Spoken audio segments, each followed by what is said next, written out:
हरे Krishna.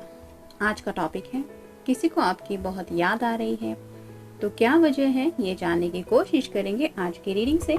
Tarot में से 5 card लेंगे और ओरेकल में से 10 कार्ड। घर के कुछ काम निकल आए हैं जिसकी वजह से कल भी मुझे बिल्कुल भी वक्त नहीं मिला।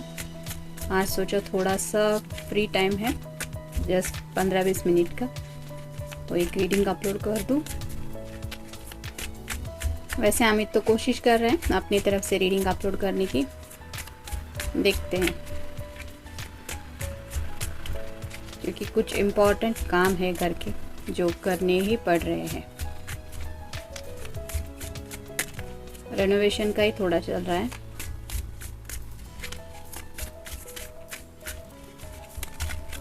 एक, 2, 3, 4 और ये 5।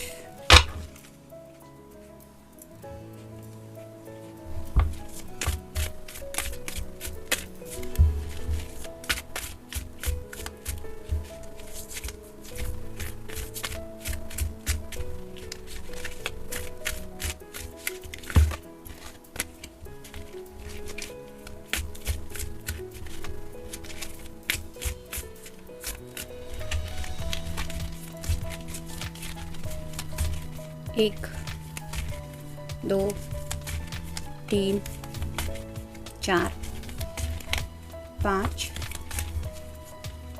6, 7, 8, 9 और ये होगा 10।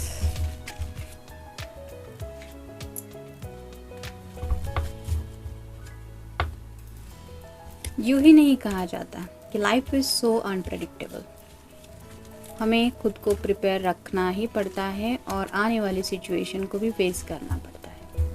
शायद ये पर्सन ऐसा पर्सन है जिसने सोचा था कि वो इतना कभी किसी के लिए इमोशनली इन्वॉल्वमेंट नहीं फील करेगा, यानी कि उसको कोई ज़रूरत नहीं है, कोई आए तो आए, ज़िंदगी में ना आए तो भी उसको फ़र्क नहीं पड़ता। लेकिन आपके प्यार ने शायद उसके दिल में वो एहसास जगा दिया है जिसकी वजह से उसको इस तरह से आपकी याद आ रही है। तो देखते हैं कार्ड्स क्या कहते हैं। पहला ही कार्ड है 6 ऑफ सॉर्ड्स का। एयर साइन जेमिनी, लिब्रा या फिर एक्वेरियस। ये पर्सन हमेशा बैकआउट करता है, यानी कि यहाँ पे आप देख सकते हैं ये अपना फेस आपको नहीं दिखाना चाहता, रियल इमोशन आपसे छुपाने की कोशिश करता है और जब भी इसका मन करता है आपसे बात करे। यहाँ पे वाटर में से ये सफ़र कर रहा है, यानी कि पानी में से जब भी ये सफ़र करता है, पानी मतलब इमोशंस, ये अपने इमोशन में जब भी खो जाते हैं तो उन्हें मन करता है कि वो आपसे बात करें, लेकिन फिर शायद उनके अहम की वजह से हो सकता है या फिर किसी और वजह से ये अपनी बातें अपने तक ही रखते हैं और हमेशा बैकआउट करते हैं, यानी कि 2 कदम अगर आगे बढ़ने का सोचते भी हैं तो 4 कदम पीछे हट जाते हैं, जिसकी वजह से उनकी शायद ऐसी हालत है कि वो सिर्फ मिस ही कर रहे हैं, मतलब ये बातें वो एक्सप्रेस नहीं कर रहे। नेक्स्ट है टेम्परेंस।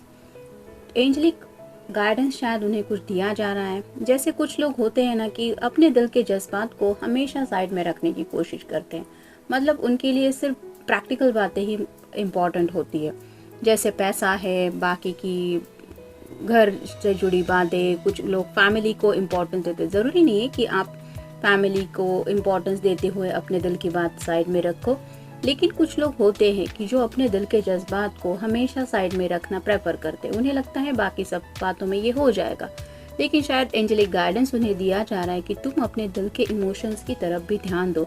जैसे यहाँ पे ये एंजल इस कप से उस कप में वाटर कुछ डाल रहा है, वैसे ही शायद आपके पर्सन के मन में कुछ इमोशंस क्रिएट किए जा रहे हैं ताकि वो इस जज्बात को समझे, और ये एंजल उन्हें एहसास करवा रहे हैं, जिसकी वजह से भी उन्हें शायद इस सच्चे प्यार की वजह से ये दूरियों का एहसास हो रहा है। नेक्स्ट है king of rods. Fire sign Aries, Leo या फिर सैजिटेरियस। यहाँ पे भी आप देख सकते हैं ये सिर्फ सर के पास ये वैंड पकड़ के बैठा है, यानी कि देखने वाले को तो लगेगा कि ये पर्सन बिल्कुल भी शांत है, कोई एक्शन नहीं लेना चाहता, लेकिन साइड में ये जो लायन है वैसे ही इसका वाइल्ड नेचर हो सकता है। ये कब किस पे अटैक करे ये किसी को नहीं पता। ऐसे ही शायद ये एक्शन लेने के बारे में सोच तो रहे हैं, लेकिन सिर्फ सोच ही रहे हैं, मतलब उन्हें समझ में नहीं आ रहा कि वो एक्शन ले, यानी कि आपकी तरफ भी अगर उन्हें बढ़ना है आगे, तो सिर्फ एक्शन लेने से काम नहीं चलेगा।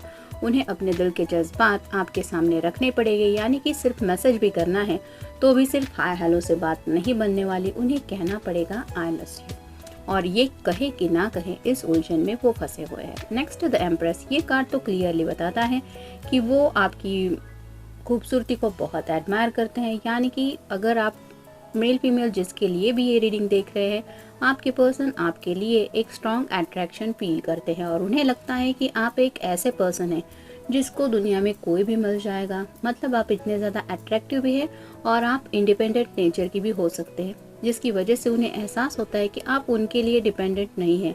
मतलब इसे अगर सामने से आपसे बात करनी है तो ठीक है, नहीं तो आप ऐसा नहीं है कि नीडी बन के प्लीज़ मुझसे बात करो, I can't live without you, मैं जी नहीं सकता, मैं जी नहीं सकती, मैं मर रहा हूँ, मैं अपनी जान दे दूँगा। इस तरह के कुछ जज्बात रखने वाले आप पर्सन नहीं हैं।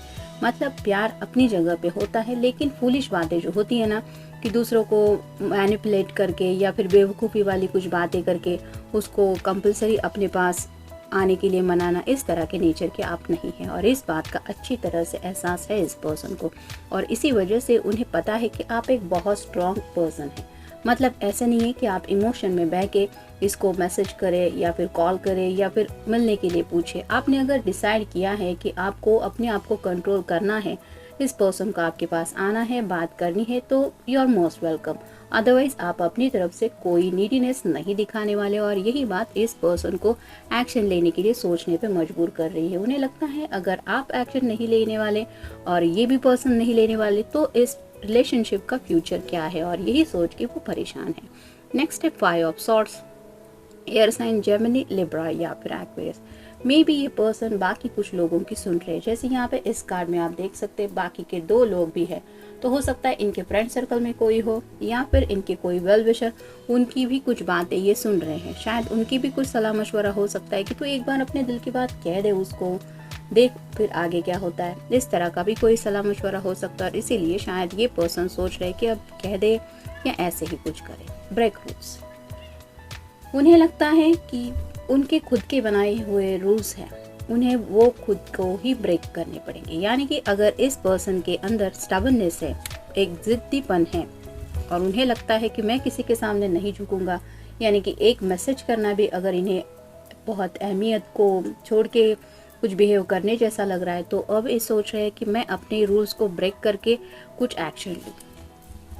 Job stress. कहीं ना कहीं इस पर्सन को काम में भी बहुत ज़्यादा स्ट्रेस है, और हो सकता है ये अपना हर बार का स्ट्रेस आपके साथ शेयर करते आए हैं, और रिसेंटली कुछ ऐसा हुआ है जिसकी वजह से ये जॉब स्ट्रेस बढ़ता ही चला जा रहा है। ऊपर से आपसे दूरियां मिली है जिसकी वजह से आपको मिल भी नहीं पा रहे हैं और ना ही ये बातें शेयर कर पा रहे हैं, और उस वजह से इनके दिल पे एक बर्डन सा बन रहा है, और उन्हें एहसास हो रहा है कि आपसे कम्युनिकेशन उनके लिए कितना इम्पोर्टेंट होता था। प्रपोज। हो सकता है कुछ लोगों के मन में प्रपोज करने के भी ख्याल आ रहे हैं, यानी कि वैलेंटाइन डे पे अगर आप दोनों मिले नहीं हैं और ये पर्सन आपको मिस कर रहे हैं, तो उन्हें लगता है शायद मुझे प्रपोज कर देना चाहिए, कर दूँ, ये ठीक रहेगा या ऐसा ही, तो इसके बारे में भी सोच रहे हैं। स्टक।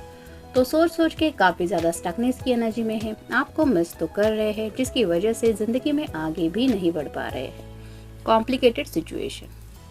तो राइट नाउ उन्हें लगता है अपनी बातें आपके सामने रख पाना ये उनके लिए सबसे ज़्यादा कॉम्प्लिकेटेड सिचुएशन है, यानी कि कुछ लोगों को अपने मुंह से कुछ बातें कबूल करना नहीं आता। शायद ये पर्सन उस तरह के है कि उन्हें सामने से आपके सामने ये एक्सेप्ट करना कि yes I really miss you and I want you in my life, ये अगर उन्हें बहुत मुश्किल लग रहा है तो आप समझ सकते हैं कि उनकी ज़ुबान खुलना उनके लिए कितना कॉम्प्लिकेटेड वो फील कर रहे होंगे। No reason. तो वो इतना आपको क्यों याद कर रहे हैं, आखिर क्या वजह है, ये वो समझ में नहीं पा रहे हैं। मतलब शायद मैंने कहा ना कि जैसे ये पर्सन हो सकते हैं कि अपने करियर को इम्पोर्टेंस देने वाले हो सकते हैं, या फिर थोड़े से फैमिली ओरिएंटेड भी हो सकते हैं, या फिर go with the flow with ऐसे वाले भी हो सकते हैं। मतलब जैसे लाइफ आगे ले जा रही हम जाएंगे, अगर रिश्ता आया तो करेंगे, अगर यहाँ पे बात बनी तो हो ठीक है, तो ऐसा करने वाला शायद ये पर्सन हो सकता है। लेकिन अब उन्हें उनका जब दिल ही आगे बढ़ने को तैयार नहीं है, ऊपर से उनका स्ट्रेस बढ़ रहा है, तो ऐसी हालत में वो आपको इतना क्यों याद कर रहे हैं ये उन्हें समझ में नहीं आ रहा। रिग्रेट, कुछ बात को लेके बहुत ज़्यादा रिग्रेट है इस पर्सन के मन में, यानी कि हो सकता है अब तक कई बार आपने अपनी तरफ से इस पर्सन को प्रपोज किया होगा या फिर इस प्यार का एहसास कराया होगा, लेकिन इस पर्सन ने शायद हमेशा उन बातों को साइड में रखा, इग्नोर किया, जिसकी वजह से आज इन्हें बहुत ज़्यादा पछतावा भी हो रहा है।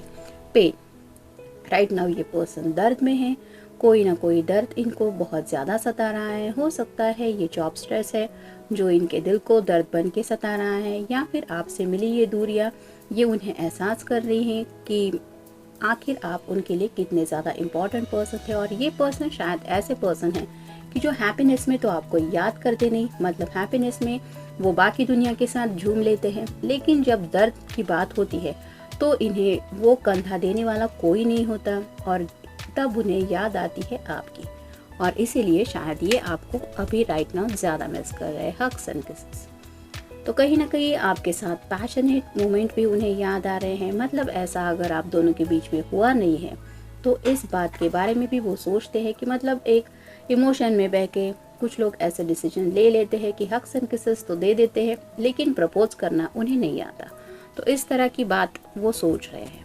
नेक्स्ट है लंच टाइम। मे बी ये पर्सन लंच टाइम पे आपको काफ़ी ज़्यादा मिस करते हैं, यानी कि ये तो पक्का है कि मतलब हम कहते हैं ना कि सुकून के दो निवाले भी चैन से खा पाना इस पर्सन को पॉसिबल नहीं हो पा रहा। और ये जब भी शायद लंच ले रहे होते हैं उन्हें आपकी कही हुई बातें याद आती है कि किस तरह से आपने उन्हें ज़िंदगी में सपोर्ट किया था, और आज उसी सपोर्ट को मिस करते हुए शायद ये आपको बहुत ज़्यादा याद कर रहे हैं। तो जनरल रीडिंग है, मिलते हैं नेक्स्ट रीडिंग में। Till then take care.